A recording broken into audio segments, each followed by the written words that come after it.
Hello, everybody. We are back for Elephant in the Room. Hi, Taranjit.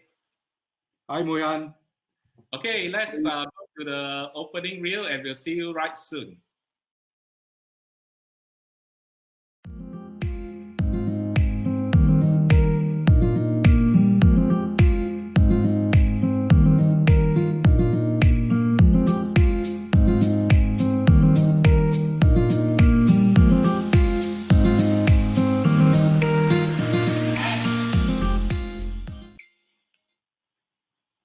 Hi, people.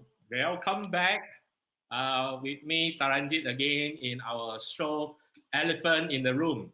Wow, Taranjit, it's been 1 week. 1 week we have started the show and time flies, right? I swear to you, what fun it has been. It has been absolutely enlightening for me personally. I've learned a lot from yourself as well as from some of the viewers that we've had. The questions that we've been asking are quite intriguing, very relevant questions, very impactful questions, and it's great to see some continuing viewers coming in. So Dr. Michael is on the line here, which is Okay, very hi, nice. Dr. Mike. As usual, thanks for coming on, for tuning on. Good. So I thought it would be good that actually today we focus a bit on doing a week's recap in that sense. But maybe just before we do that, because I think yesterday at the end, in fact, yesterday's show was so amazing that we got so much to talk about. And I think if given another half an hour, we could continue, but definitely we respect the time. So, but I think at the end of our show, we have one comment, which I want to just pull it up, right? So that we can actually address this, all right? So, so we had with us, if you can see, Shamila Sinaturai, all right? She asked this question of, as we move into the new normal, do you see a trend moving towards more gig type work and therefore contract for services, all right? So that was the question as we ended the, the discussion yesterday. So I think my perspective is this, in a way that this gig work or this gig type of work will definitely be here to stay. And as well as I think bigger organizations who initially may not adopt it that fully will continue to actually look at this area to move forward. And of course, that results depending on the kind of infrastructure and support and even the policies that govern such working arrangements.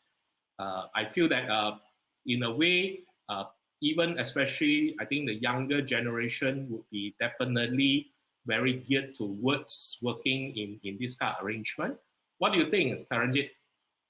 Yeah, good point, Muihan, and thank you, Shamila, for that question at the end of yesterday's session.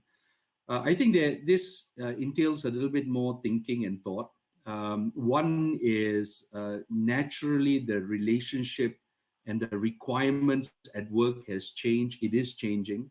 That has a direct implication on manpower planning, the type of work that is required to sustain the organization, the number of people that are required, and more importantly, the type of complexity of roles that are required in this regard. So that's the first one. The second one that we look at is the area around how do we now treat this new employment relationship. It's no longer permanency of work that we used to have as of a couple of weeks, couple of months back that we are used to. But now the relationship has changed. That has implications now on benefits.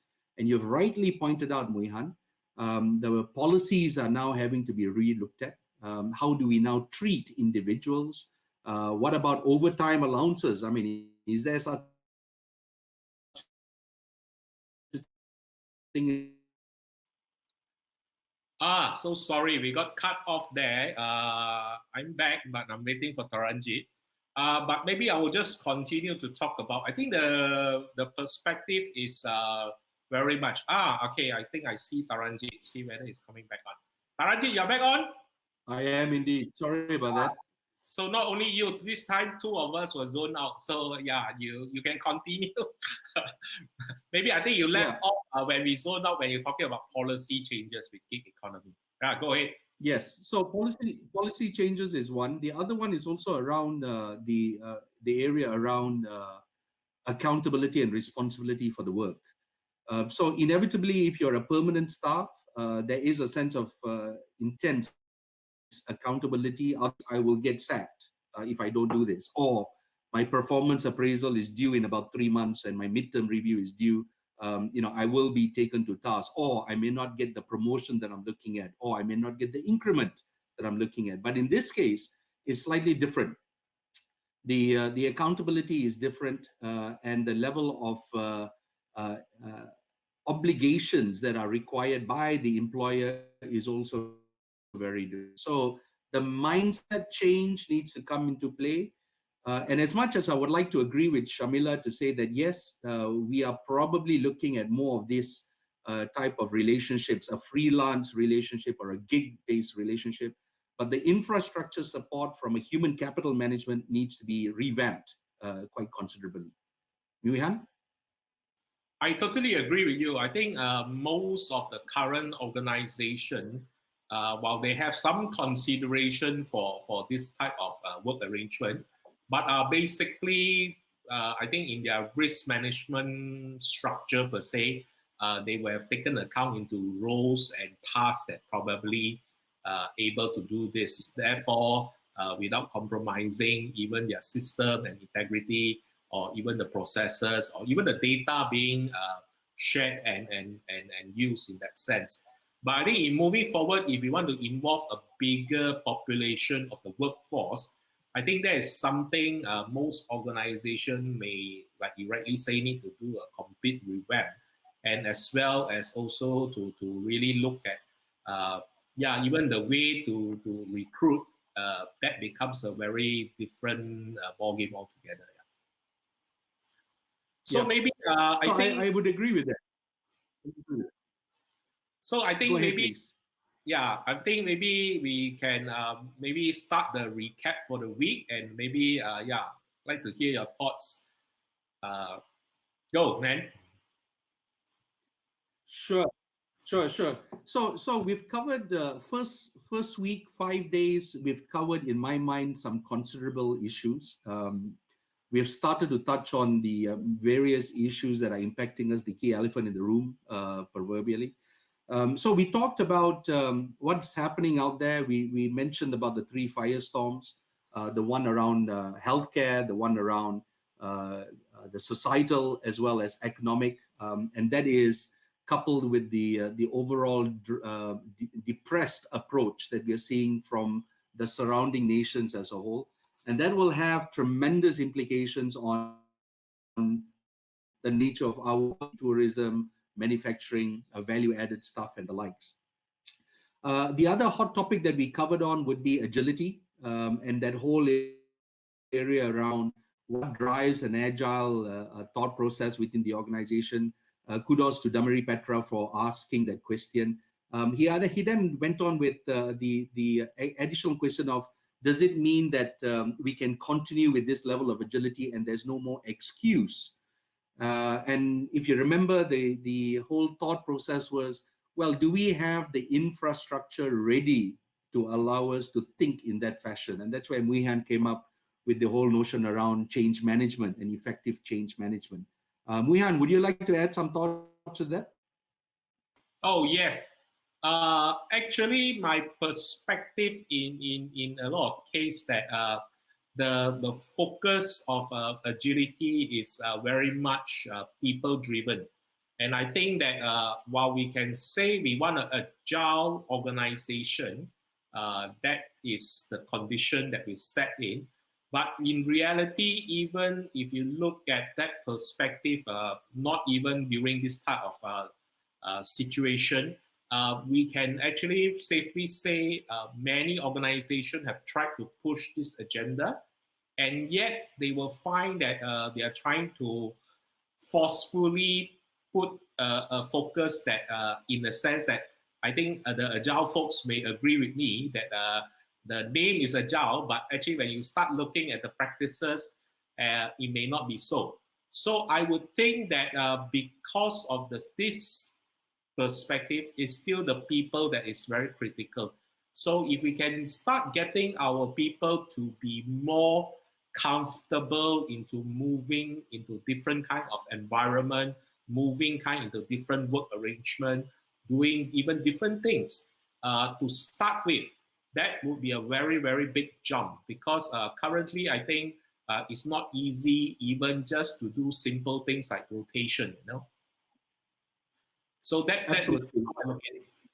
Absolutely, absolutely, and I think that agility is coming into play, and it's interesting to see how some of the larger organizations are taking that and on the back of that, using that to transform some of the work that they're doing. But I think that is now becoming even more impactful given what we're currently experiencing from a micropreneur or a solopreneur perspective.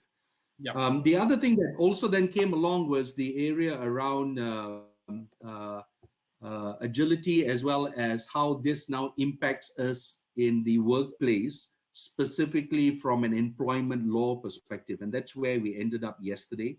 A very good question raised by Dharmen, as we talked about the implications and how we are supposed to treat these individuals as companies are now finding their footing in these very tumultuous times. And it was fascinating to hear expert opinions coming out from Dharmen around how the law would view something like this. It's unprecedented. It's never been, we have never experienced anything like this before. So is it an act of God? And this was raised by Dr. Michael yesterday. Is it an act of God that we can then say, look, sorry about this. It is an act of God, and I then have to act accordingly? Or is there a level of empathy and compassion that comes into play as we treat our staff in this regard? And I would actually err on the side of caution. I would err on the side of empathy and compassion rather than viewing it purely as a strict letter of the law. There's some very nice questions being raised here by Zorab, some interesting thoughts. Muihan, would you like to share that? Okay. I think let me see. Maybe look at this one. Yeah. So Zora, thanks for tuning in again. Let me just read out your question or your perspective, and we can have some discussion. A certain new model to be adopted is predicted 40% of the workforce will be blended, permanent independent workers, aka gigs, in 5 years' time. The current situation have accelerated business growth and cost efficiency. I think this is something definitely we can all resonate with, and it is a very, very important accelerator to say. What do you think, Taranjit? Absolutely, absolutely. And in fact, I think more so important today than ever before. The area around working 2 or 3 jobs, I think, will be pretty key now, simply because organizations from a manpower planning perspective are now slowly realizing I don't need the 100% of the staff trend that I had 4 weeks ago. I can make do with 60%. What happens with the other 40%? And that's a very real issue. Does that mean that I put you on the ground and I put you on the streets? Well, absolutely not. What can I do to now try and this better? So there's a transition, or there's a career transition for yourselves. The question then arises, how ready are people for this? By and large, and this is Malaysians as a whole, and I'm proud to be Malaysian, but by and large, we find that we become very complacent. We are complacent with the type of work that we do, so much so that we don't invest in ourselves. And this was one of the earlier questions that you raised with graduate employment. We need to understand where we are lacking in. We need to understand where we are strong in order for us to move to the next level. And if we don't take that opportunity ourselves, nobody's going to do that for us, let alone any employer, with all due respect. Yeah. Muihan? So I thought I also want to maybe flesh out Dr. Michael Heng's question, which our perspective, which is very important, very interesting. So Dr. Michael, thanks for coming on as well. So you talk about post-COVID, many would realize the vulnerability of single employer jobs. Multiple sources of income are desired. Question is how and where, from which sectors, okay?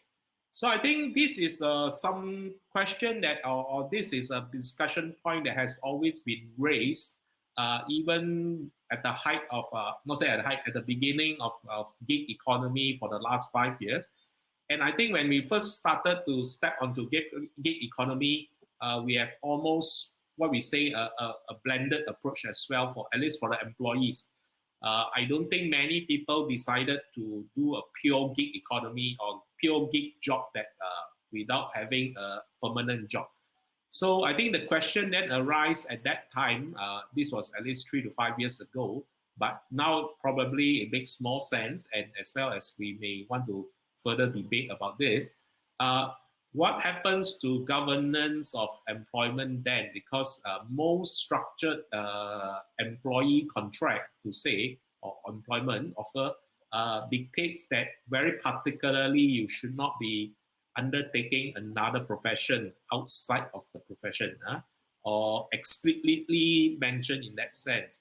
But I know as well many, many companies out there, the bosses or even the HR per se, some of them will remain silent on this, especially they know for a certain category of their staff who maybe indulge in things like e-hailing and so on and so forth.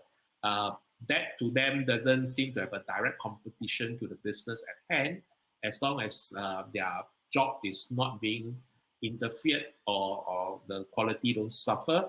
They can continue to do so. But I think in moving forward, that's where I think the question now arises: how are we going to structure it in a way that there would be more quote unquote permanent gigs? That means your gigs are even longer time, that you don't just come in 1-2 hours, it could be longer time.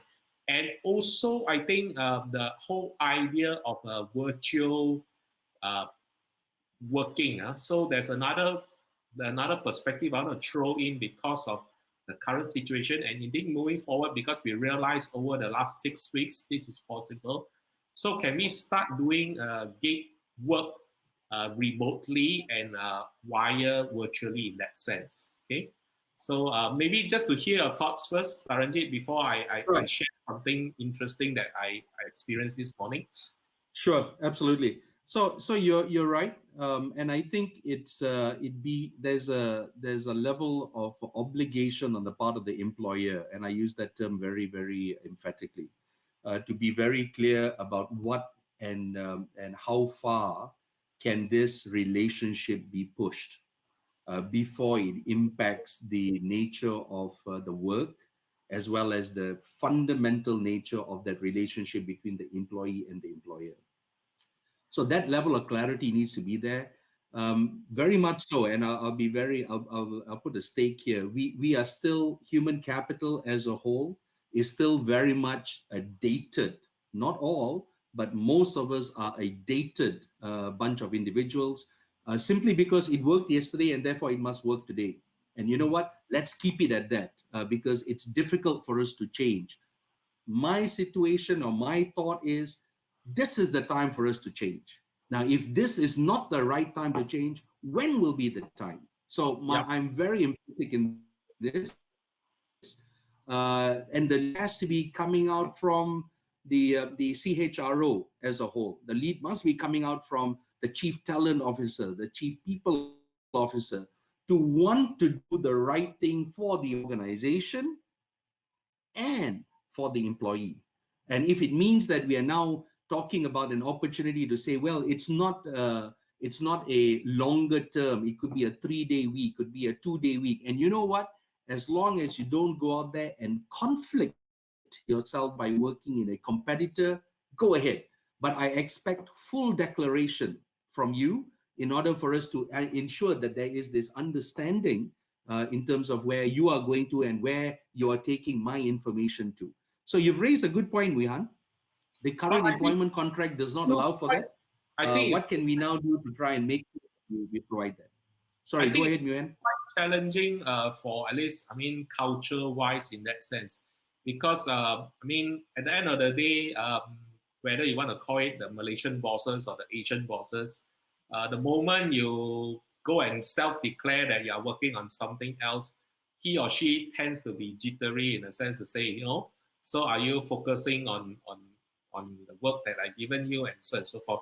So I think even if we have the policies and structures in place, that we also able to allow that kind of declaration to say, but I think behavioral wise, there is still a stigma that may fear of persecution, or fear of biasness, or fear of victimization to a certain extent. And I know this for sure because they're due to past experiences in that sense.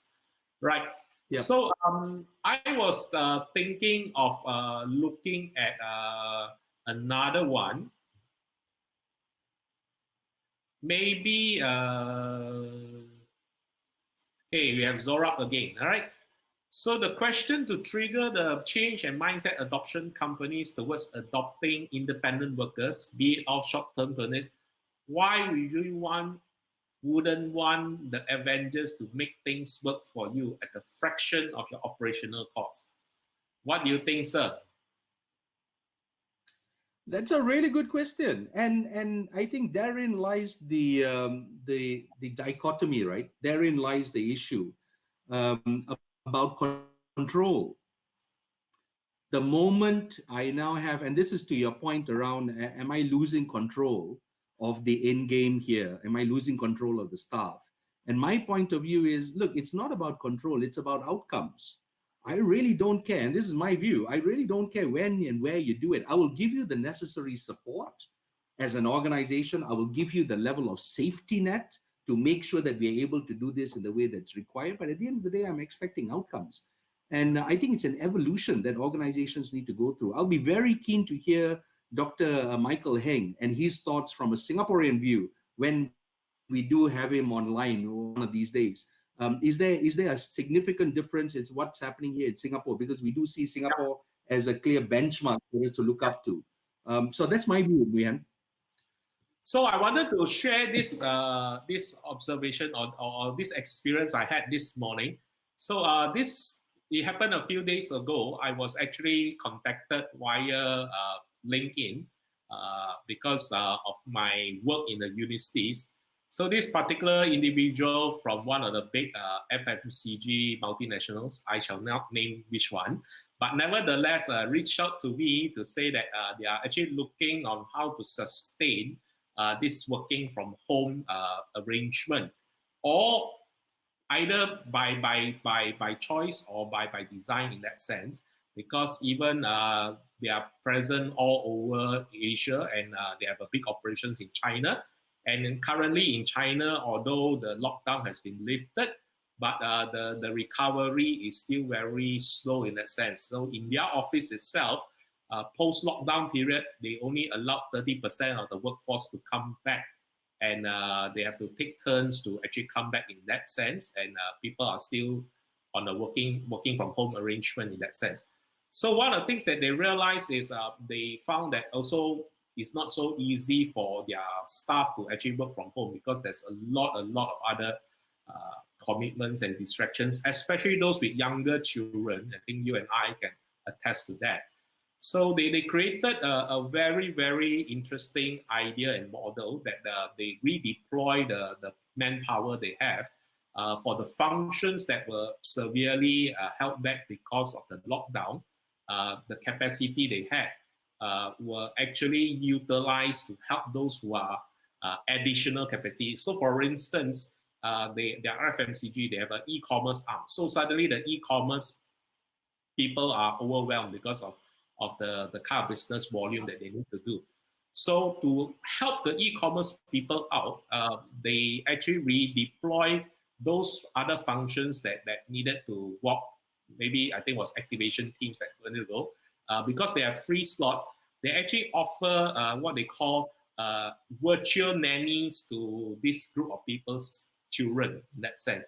So what you have done is, let's say you are in a function that is very heavy load, that you need to do video call after video call for 10 hours a day, and you wanted a 2 hours period where, fully concentrating on your work. So they can actually subscribe to another colleague who willingly spend that 2 hours virtually with your children. So that actually getting them engaged, getting them in it. But realization from that project was actually they felt that, hey, actually this virtual thing, not the nanny portion, but this virtual thing actually can work beyond that. And why I was contacted is because they thought that I could give a perspective of what about let's explore virtual internship, because technically as a group they have frozen hiring even at the internship level, but they also understand that it's important to continue to support the community as well as to get enough using it as their normal talent identification process. So they say whether we can actually work on a virtual internship, and I think that will be a nice place to start for our companies, because if let's say we feel that it's too risky to deploy that with our own staff, why not we take one particular area which is much more riskier, and also we can actually test out whether it works. So in a way we can say, so they are thinking of contracting an intern for over a period of 3 months, but this intern virtually comes in 2 days a week, and that 2 days is maybe spread across different times for different function and department for tasks and things that they can do actually remotely and via online. So I thought that was very, very interesting, and I look forward maybe other companies can also do that, because definitely that will help with employability to our graduates. Absolutely, absolutely. And to be fair, I think that whole notion of how universities are now treating their graduates and their interns are now it's taking a slightly different model as well. The way we are going right now, I'm hearing from some of the universities that we are now pushing the real semesters in terms of face-to-face until very much later. Meanwhile, we're doing the online session. So you're absolutely right, and it's a very interesting times. I would actually term this as exciting, challenging though, but very exciting, because you know what? We've never done this before. We've never experienced this before, and the only way is up, if you ask me. We got some good people on the team here. We Raya, shout out to her. Yes, thanks for joining us, Katsu. And also great to have you on board. So I think we have come to the end of the show. In fact, this has been a wonderful chat. Sorry we were cut off earlier. Both of us dropped and disappeared this time. But we are trying to see how to improve our connectivity to ensure that we get a seamless show for you next week. So one of the things that we thought maybe were good and we wanted to get your ideas as well is if you can, I just want to put is to reflect on your expectation for us, because again we want to focus to your needs, so that at least what we discuss and who we invite actually will help for your benefit. So we were thinking that if you could drop us a comment on this post, the people that you think we should invite, number one, as well as the topics that you want us to discuss, right? So with that, we wish you a very good weekend. See you again next Monday, 6 p.m.